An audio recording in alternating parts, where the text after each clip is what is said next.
ya, ingat ya, hari ini judul kita Ask Me Anything. Buat teman-teman yang mau bertanya, monggo nanyanya jangan di chat ya, tapi kalau bisa di fitur Q&A ya, nanya di sana.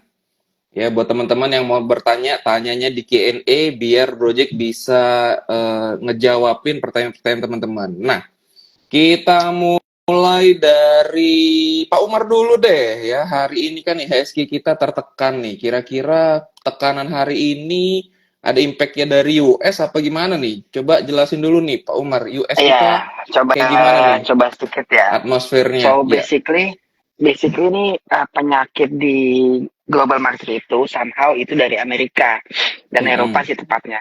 Tapi kalau kita tanya kenapa sih? Jadi di Amerika itu bro, saat ini tuh inflasinya itu kemarin kan sempat turun sampai 3%. Terus bulan Ya, lalu naik ke 3,6. 3,2%, Mm-mm. sekarang 3,7 katanya. 3,7. Jadi artinya yang kita expect bahwa suku bunga Amerika sudah ingat ya, Amerika itu sudah rally dari 0,25 suku bunganya sampai dengan 5,5. Artinya sudah naik luar biasa pesat.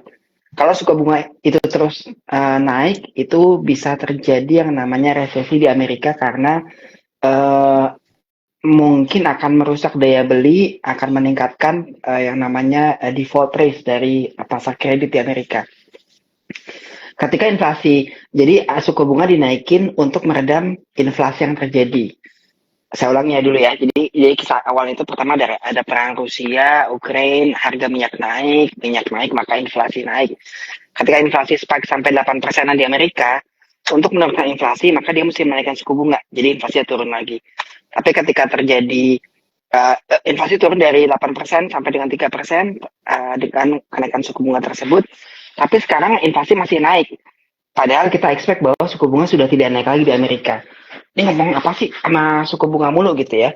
Tapi somehow kalau suku bunga Amerika itu masih naik lagi, uh, maka disparity atau perbedaan antara suku bunga Indonesia dan Amerika jadi tipis. Sekarang ini Mm-mm. suku bunga Indonesia itu kan 5,75, Amerikanya 5,5. 5,5. Kalau sampai kalau sampai Amerika naik lagi jadi sama dengan Indonesia, maka orang akan memilih kalau kita punya duitnya 1 miliar gitu ya, mungkin kita akan memilih naruh duitnya di dolar dibanding sama naruh duit di rupiah. Namanya outflow. Jadi potensi akan keluarnya orang dari rupiah itu sangat kencang karena kenaikan suku bunga di Amerika gitu loh. Itu yang jadi kita khawatirkan. Jadi kalau dilihat nih, dan itu kan ada FOMC meeting lagi kan minggu depan tuh. Jadi kalau ditanya bagaimana arah Minggu market depan Indonesia, bukan sih? kita Ya, tanggal sorry betul, 21. sorry ya tanggal 21. Maaf belum dikasih kopi bos. Ngopi dulu, Jadi ngopi dulu, ngopi dulu. kalau kalau sampai dengan itu naik lagi, maka outflow terjadi di pasar Indonesia. Kalau outflow Oke. terjadi, pasti indeks kita jebol. Sampai saat ini kita semua tuh masih wait and see, banyak kan wait and see, jadi agak membosankan banget. Nah, biasanya orang-orang yang punya posisi T plus nih, kayak kita banyak kan orang yang uh, yang banyak megang bertransaksi pakai T plus itu hampir pasti kita jual dulu. Supaya apa?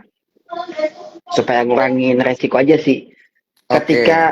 Ketika ketidakpastian terjadi, biasanya kita lebih pilih stay cash, nonton aja dulu di pinggir lapangan. Oke. Itu juga terjadi. Saya bilang dia balik lagi nih. Jadi kenaikan inflasi Amerika naik ke 3,7% mengakibatkan ada potensi Amerika menaikkan suku bunganya. Itu pun ditopang sama bahwa kemarin tuh ada namanya BRICS. Beberapa anggota Brazil, Rusia, India, China, sekarang tuh ada Arab Saudi masuk dan segala macam itu. Yang awalnya itu mereka sepakat untuk pemangkasan produksi. Jadi artinya terus naik gitu loh. Walaupun kalau inflasi Amerika turun, tapi tidak sesuai dengan target inflasi. Indonesia sebenarnya lebih oke nih. Ini saya kasih tahu apa sih Oke, ketakutan bentar, bentar. inflasi dan suku bunga? Bentar. Nah, Bentar, Om Umar. iya, Bentar. Jangan terlalu dalam nih. Takutnya iya, teman-teman iya, maaf. makin ini nih. Jadi kita summary dulu ya. Berarti memang outflow IHSG kita pada minggu-minggu ini tuh terjadi memang karena tadi ya kita lebih wait and see terhadap FOMC meeting dalam Betul. artian kita berharap jangan sampai nih suku bunga kita naik suku bunga US lebih tepatnya naik lebih tinggi. Betul. Kalaupun naik lebih tinggi, which is kita sekarang 5,75 terus US 5,5 berarti itu menjadi sentimen yang sangat-sangat kita khawatirkan, ya nggak? Betul. Kalau naik Amerika 5,75 juga, bro. Jadi artinya akan sama, sehingga orang akan memilih invest ke dolar instead of rupiah. Nah, berarti memang kalau kalau kita summary sedikit ya dari sentimen US ini berarti dominonya tadi sempat dijelasin Om Umar itu pertama jangan sampai market US-nya jangan sampai The Fed naikin suku bunga. Kalaupun The Fed naikin Ya. suku bunga otomatis sama dengan suku bunga kita. Kalau sama-sama dengan suku Mm-mm. bunga kita berarti impact-nya bakal outflow terjadi. Which is itu sekarang Betul. sudah terjadi ya. Kemarin itu minggu lalu tuh Sudah. ada 2 hari outflow 1T, berarti kurang lebih dalam 1 minggu aja ada 2T. Terus juga beberapa hari kemudian ada 800. Sebenarnya memang kayaknya sih sudah cukup deres ya. Nah, oke, kita stop dulu Antisipasi. deh. Nah, kita stop dulu dari situ. Coba kita lihat ke Om Kus nih. Gimana Om Kus? Outflow ini apakah menurut Om Kus dari sisi teknikal atau apapun itu bandarmologi dan segala macam, menurut Om Kus akan terus berlanjut atau gimana? Karena kondisinya kemarin kan IHSG kita sempat sentuh high 7.000 something kan, dan Jumat kemarin bentuk lower high dan hari ini juga tertekan. Apakah ini memang masih ngikutin sentimen itu apa masih sementara nih? Menurut Om Kus kayak gimana?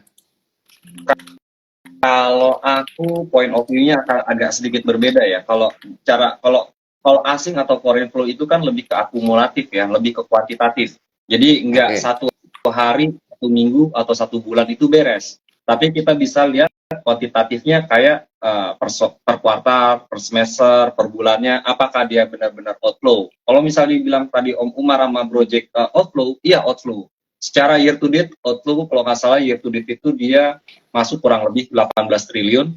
Dan kemarin kalau nggak salah saya sama Sarah ya, itu memang udah 20 triliunan. Artinya benar-benar cash out untuk si IHSG.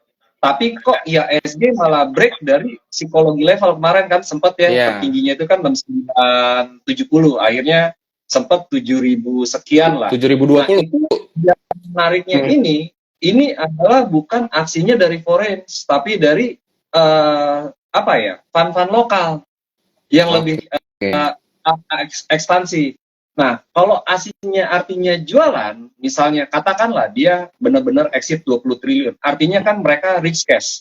Kalau misalnya IHSG 7.150, katakanlah ya, kita berasumsi ke sana, artinya asing dia punya standby cash, duit 15 sampai 20 triliun itu untuk masuk lagi ke market. Nah, pertanyaannya gini, saya balik lagi kata Om Umar kan lebih baik pegang dolar ya kan, obligasi Amerika karena suku bunganya itu naik. Apakah emerging market tidak begitu seksi, menarik ya kan? Tentunya emerging market khususnya pasar Asia yang masih kuat fundamentalnya ini cuma Indonesia dibandingkan Malaysia, Thailand, Singapura, apalagi kita negara super komoditi.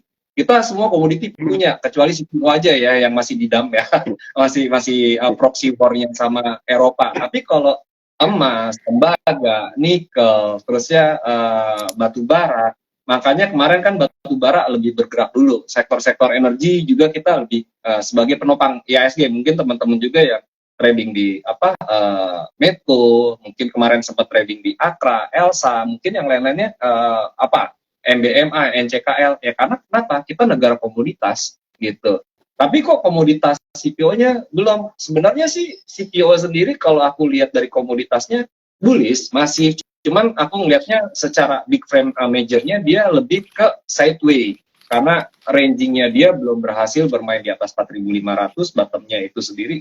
Kalau nggak salah kemarin di 3.000 berapa ya, gue lupa, di 3.000-an, memang dia sideways. Karena kenapa? Variabel dari CPO itu banyak. Satu, komoditas impor ke Cina-nya juga nggak ada, ya kan? Karena perlemahan ekonomi di Cina. Yang keduanya juga ada proxy bahwa ya kita sendiri udah tahu kalau CPO itu sama Eropa di ban gitu.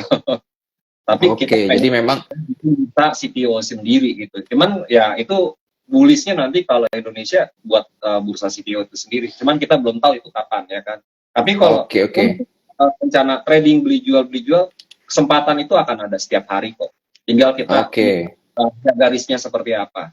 Oke, berarti dapat disimpulkan bahwa memang outflow ini masih terjadi di minor ya, karena memang kalau dirangkum full apa year to date sih kayaknya masih positif ya. Jadi kita nggak bisa terlalu gegabah ngelihat sentimen. Wah, kayaknya nih bakal naikin lagi nih. Kayaknya asing bakal terus outflow. Jadi memang mungkin secara minor terjadi outflow, tapi mungkin secara garis besar masih cukup aman lah ya. Jadi teman-teman jangan terlalu worry-worry banget, tapi tetap perlu waspada ya. Oke, Iya, selanjutnya iya. tadi nih ya, yang menarik kan Om Kus mention bahwa kita tuh aman lah. Kita juga balik lagi ya. Ketika ketika suku bunga naik, sebenarnya kita apakah nggak semenarik itu? Kita negara komoditas. Tadi juga sempat dimention sama Om Umar terkait BRICS ya. Coba Om Umar jelasin lagi tuh terkait BRICS dan kawan-kawan tadi. Kayak gimana? Sebenarnya memang ada potensi sih nggak sih di sana? Karena kalau kita lihat komoditas coal sih kayaknya udah nggak menarik ya. Tapi komoditas minyak kayaknya naik terus nih. Sekarang udah di range 91 something. Menurut Om Umar kayak gimana tuh dari sisi komoditas? Oke, first of all kita coba tapi sebenarnya hari ini harusnya teknikal loh Om. Tapi ini saya Nggak apa-apa. kelewatan aja ya. Biar seru, Oke, biar seru. bahwa BRICS itu, jadi awal mulanya tuh orang sebel, mungkin kita sebagian juga sebel sama Amerika. Sebel dalam artian, ketika terjadi resesi, terjadi mandek-mandek ekonomi, Amerika tuh dengan gampang mencetak uang, printing the money. Oke. Padahal kan kalau mereka nyetak uang, harusnya berarti supply dolar di market melimpah ruah ya. Mm-mm. Kalau supply banyak, harusnya harga dolar jatuh dong. Betul ya? Harusnya. Harusnya jatuh. Somehow Amerika itu dengan kedikdayaannya mereka bisa membuat hampir semua belahan dunia itu bergantung sama yang namanya USD, Mm-mm. US dollar. Nah, ada negara-negara yang agak sebel nih dengan kebijakan Amerika karena mereka yang the only country yang bisa printing money easily. Sampai hutang mereka itu kemarin sempat ketika lagi ada apa tuh namanya debt, masalah hutang kemarin itu 32,4 triliun US, 32,4 triliun. Itu sekitar kalau nggak salah 470.000 triliun rupiah hutangnya Amerika. Betul. Duit Tapi semua tuh Amerika apa? Daun. sebagian angka, Bos. Tapi masalahnya gini. Nah, orang-orang yang tidak suka itu mencoba melemahkan dolar dengan cara apa? Ya udah, yang dilemahkan itu adalah gimana kalau kita coba transaksi bilateral nih, kita sama China kalau transaksi pakai rupiah dan yuan aja gitu. Kalau kita bertransaksi sama Arab Saudi beli minyak pakai rupiah aja gitu. Jadi nggak memakai dolar di tengah-tengahnya itu. Sehingga demand akan dolar itu lambat laun terkikis. Nah, terjadi kok aliansi nih di beberapa negara-negara yang pernah dilukai sama Amerika mungkin ya. Itu ada Brazil, Rusia, China, dan India. Yang gedenya. Tapi sekarang tuh ada Iran masuk, ada Saudi masuk juga gitu loh. Ada Afrika sebagian. Kalau sampai semua orang melakukan transaksi tanpa dolar, maka harusnya sih Amerika itu kusut sejujurnya. Oke. Itu satu. Jadi mesti di-note. Nah, sebagian orang bilang bahwa kalau pakai teori ekonomi sih harusnya emang dolar itu akan jebol sih karena mereka keep printing the money, oversupply atas dolar tersebut.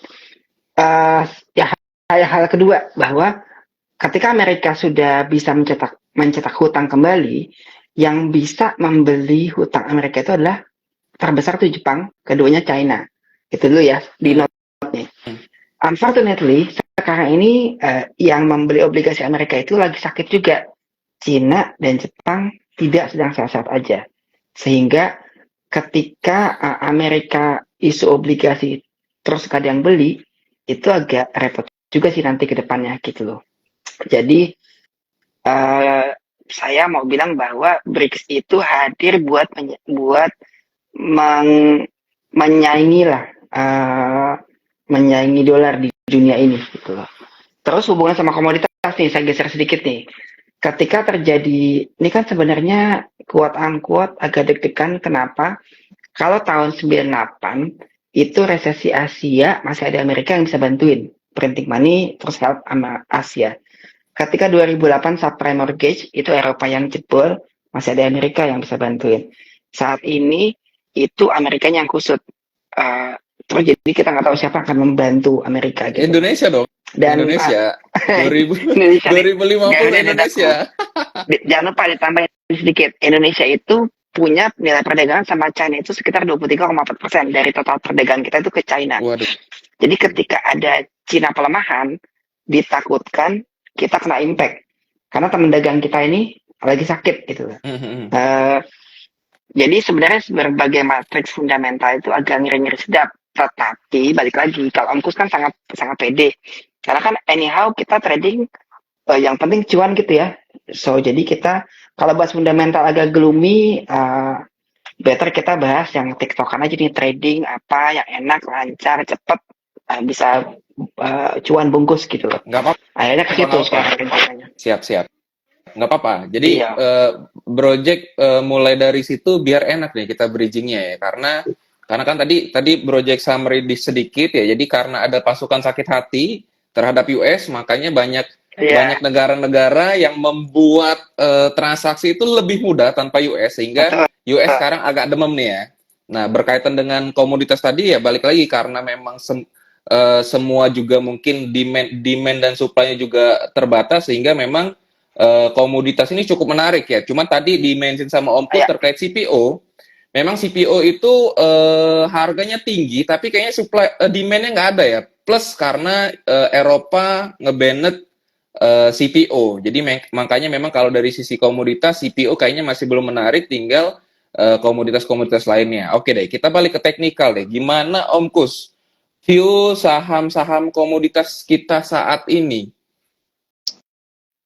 Kita mulai dari saham minyak kali ya. Apa yang menarik? Saham minyak mungkin dari sisi Medco dulu. Gimana Om Kus? Medco masih ada harapan nggak Medco? Jangka pendek maupun jangka panjangnya kayak gimana? Aku bahas dari ISG-nya dulu. Boleh. ISG kayak gimana? Kelihatan jelas kan? Aku coba perbesar. Kanan dikit. Oke.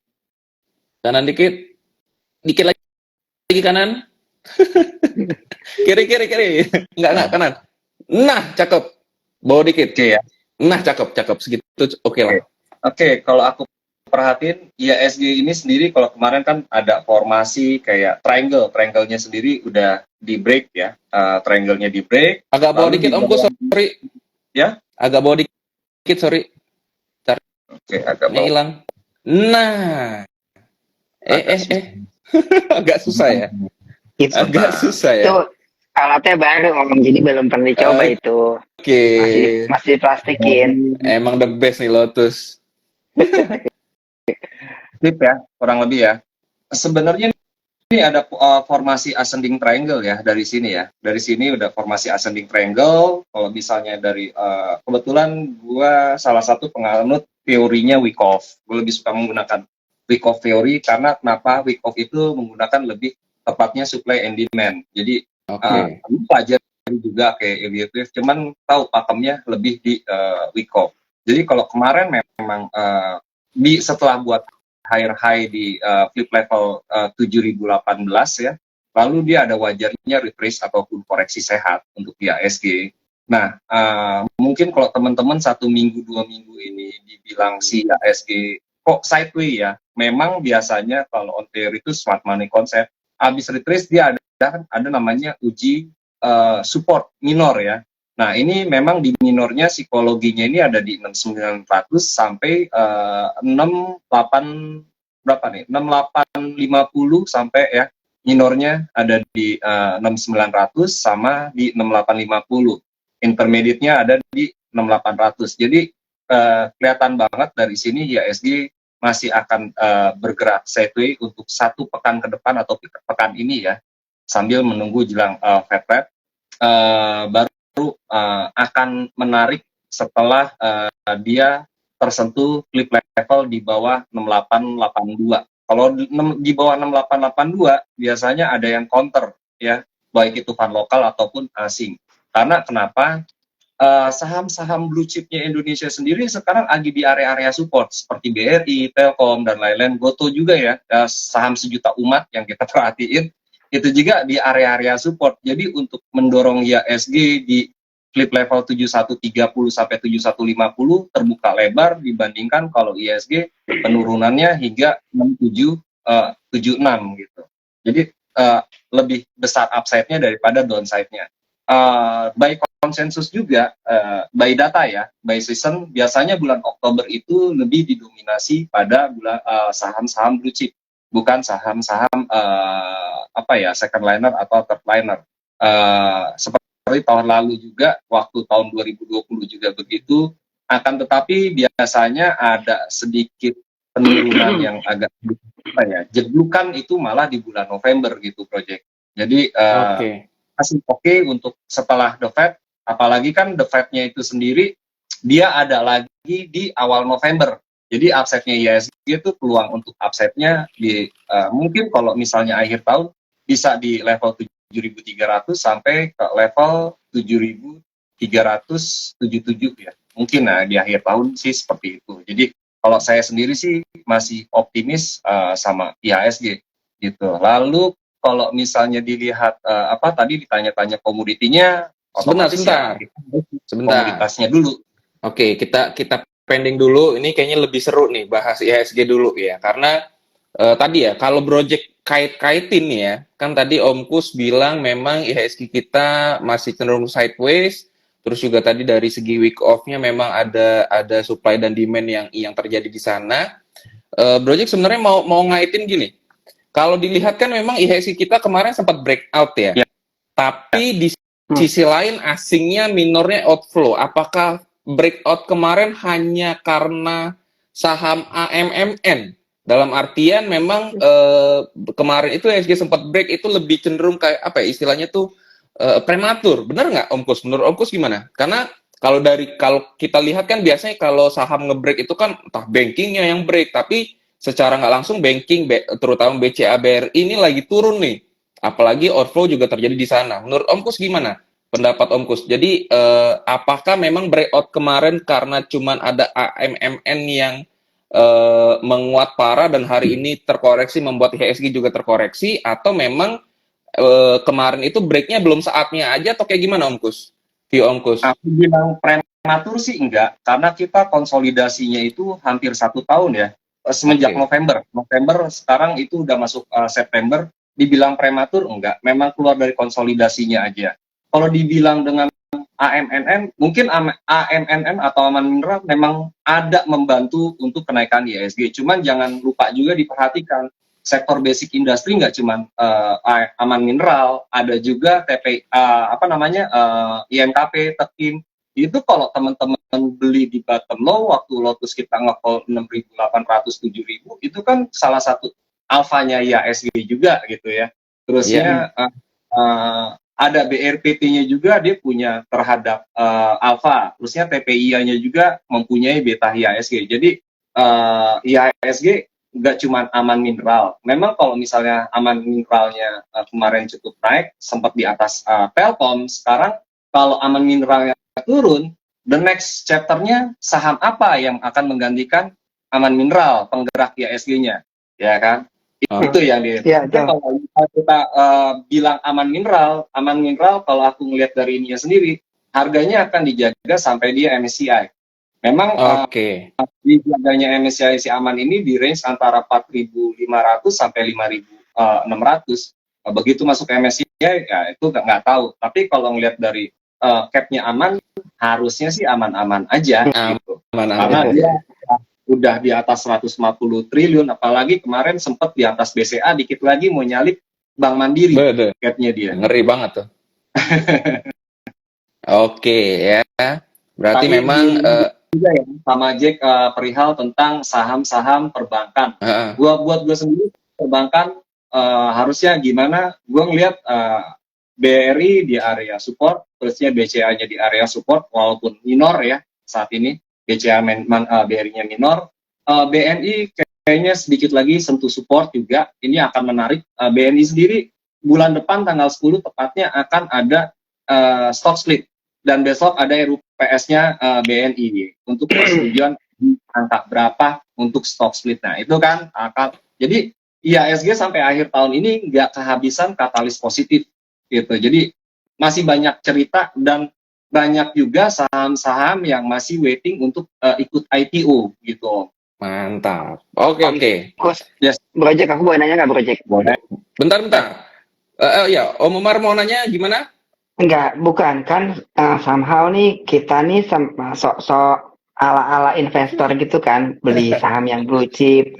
Tapi somehow blue chip itu kayak TTS bos, kalau nggak mendatar menurun. Cuma itu doang nih saat ini gitu ya. eh Salah nggak sih kalau beberapa teman-teman retailer itu akhirnya bergeser ke ke ke second liner atau third liner stok yang swingnya lebih ada gitu. Om Kus mungkin bisa kasih arahan gitu loh. Boleh apa nggak sih atau gimana cara kalau mau masuk terus mesti gimana gitu pilihannya? Oke, sebentar. Sebelum Om Kus jawab, Project mau promo dulu nih, ya karena kita Oh, siap, eventnya oke. bareng Lotus ya. Alangkah baiknya kalau kita promo dulu nih. Jadi buat teman-teman yang belum buka sekuritas Lotus ya, ingat di link Project udah pin ya, ada bit.ly/hamologi Lotus ya. Teman-teman bisa buka rekening Lotus, nanti dapat free 2 bulan apps Hamologi ya, biar teman-teman makin mantep. Nah, lanjut Om Kus. Gimana nih pertanyaannya dari Om Umar? Sebenarnya kalau kita lihat di caps kayaknya apa namanya maju mundur cantik ya. Kurang Bergeraknya punya ke kan kurang ke- punya kurang punya cita-cita Om. iya, bergeraknya ke kanan mulu nih. Apakah ada harapan untuk saham-saham lapis legit yang lebih seru nih? Kayak gimana Om Kus? Nah, kalau itu kan balik lagi ke risk profile ya. Aku nggak bisa kasar. Setiap orang punya risk profile masing-masing. Ya biasanya kalau yang kita juga bukan kita ya. Kita maksudnya udah lama, cukup lama di pasar saham tuh ada yang spesialis saham-saham gocap. Bener nggak? Bisa. Ada yang spesialis saham-saham yang under 200. Ada yang orang kayak saya udah males ngitung nih ya kan, udah males ngitung technical fundamental, tapi I believe with this stock pick, ya udah gue beli saham ini, beli merem beli tidur, paling gue lihat nanti 3 bulan 4 bulan lagi at least ini jadi semuanya tuh risk profile. Tapi makanya gue bilang di sini tuh IHSG masih cukup menarik ya sampai tahun depan. Karena kenapa? Ya mungkin di seasonnya di 2023, di akhir 2022 dah tepatnya di akhir 2022 itu sampai jelang akhir 2023 ini seasonnya adalah saham-saham IPO. Dan banyak juga teman-teman yang ikut saham-saham IPO akhirnya lebih cuan daripada saham-saham blue chip, karena memang profilnya mereka di sana, misalnya di cuan, ada yang cuan beli chip, ada yang cuan beli Halo, ada yang cuan beli Raffi, ya kan, atau yang cut loss juga di Hebat, yang lain-lain gitu ya. Jadi banyak variabelnya. Itu kan udah memang Bursa Indonesia itu menyediakan, namanya juga kan pasar modal, tempatnya para kita nih retailer mencari modal, tapi jangan lupa emiten juga cari modal. Jadi Ya, bukan retail doang yang cari modal ya, bukan fund manager juga gitu, emiten juga cari modal. Nah itu kan tinggal kita pendekatannya mau apa, pendekatannya mau ingin melalui fundamental kah atau teknikal kah. Dua-duanya nggak ada yang salah gitu, dua-duanya benar. Yang paling yang salah itu tidak disiplin aja dalam planningnya, dalam perencanaan investasinya. Makanya kan kemarin rame bilang saham itu judi. oh ya oke. Ini bijak banget ya Om Kus malam ini bos. Asli bijak banget. Tumen-tumen ya. Biasanya Enggak. habis kantor, biasanya habis kantor kalau bijak. Oke ya, jadi kesimpulannya tadi kalau misalkan ngelihat IHSG mandek-mandek kayak gini, kalau apakah kita perlu switch strategi atau switch saham, pilihannya ya balik ke strategi masing-masing ya. Kalau teman-teman memang pada dasarnya main gorengan, ya gorengan aja gitu. Kalau teman-teman pada dasarnya memang petarung blue chip ya, average aja terus sampai ini ya, sampai duit habis ya. Gitu. Jadi balik Itu lagi kayak pesannya tuh kayak pesan dari guru Shaolin bos. Jawabannya Gimana ada di tuh? hati kecil kalian. Ih, Jawabannya ada di hati kecil kalian. jawabannya Mantap, adalah diri kalian sendiri. Yo, Ya, gaya banget. Oke. Sekarang tadi sempat Om Kus mention saham-saham perbankan ya. Karena kan perbankan ini memang penggerak IHSG. Nah, coba kita agak geser, walaupun tadi ada pertanyaan pending terkait saham-saham komoditas, cuman Project agak sedikit tergelitik ya, gaya banget tergelitik. Saham-saham perbankan yang apa namanya? Yang tek-tekan nih kayak gimana Om Kus? Ada harapan nggak nih bisa se-signing saham-saham perbankan yang blue chip? Karena kan kita tahu di 2021 ya kalau nggak salah saham-saham perbankan tek-tekan ini semua rally ya. Nah, apakah untuk jangka pendek atau jangka menengah atau jangka panjang kira-kira ada harapan enggak nih saham-saham perbankan tek-tekan ya terutama ya? Eh, Menurut Om Kus gimana? apa ya? Kalau yang tek-tekan perbankan itu lebih ke kalau yang ada katalis cukup ini tuh yang untuk sementara ini ya. Untuk Mm-mm. sementara ini kan Jangka Nobu pendek mau berarti merger dengan BABP ya. apa? Sorry, Nobu sama? BABP ya, merger ya. Oke, BABP.